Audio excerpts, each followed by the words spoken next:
ವೇದಿಕೆ ಮುಂದೆ ಎಲ್ಲ JDS ಪಕ್ಷ ಮತ್ತು ಬಿಜೆಪಿ ಪಕ್ಷದ ಕಾರ್ಯಕರ್ತರೆ ಮುಖಂಡರಿಗೆ ಎಲ್ಲರಿಗೂ ನಮಸ್ಕಾರ.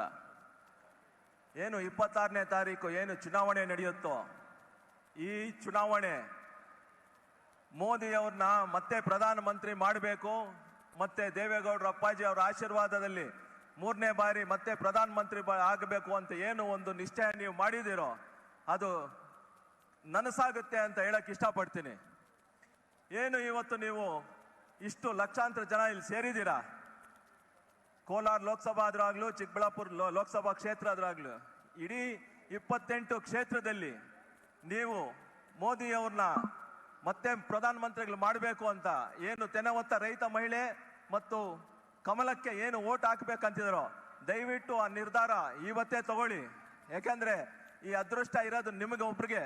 ಇಡೀ ಪ್ರಪಂಚದಲ್ಲಿ ಮೋದಿ ಅವ್ರನ್ನ ಪ್ರಧಾನಮಂತ್ರಿ ಮಾಡಬೇಕು ಅಂತಿದ್ದಾರೆ, ಆದ್ರೆ ಅದೃಷ್ಟ ಓಟ್ ಹಾಕೋ ಅದೃಷ್ಟ ಬರೀ ನಮ್ಮ ಭಾರತ ದೇಶ ಜನತೆಗೆ ಮಾತ್ರ. ಏನು 26ನೇ ತಾರೀಕು ನೀವು ಮತ ಹಾಕ್ತಿರೋ ಆ ಓಟು ನಿಮ್ಮ ಭವಿಷ್ಯಕ್ಕೆ, ನಮ್ಮ ದೇಶದ ಭವಿಷ್ಯಕ್ಕೆ ಅಂತ ಹೇಳ್ತಾ ನಾನು 2 ಮಾತು ಮುಗಿಸ್ತಾ ಇದ್ದೀನಿ. ಜೈ ಹಿಂದ್, ಜೈ ಕರ್ನಾಟಕ.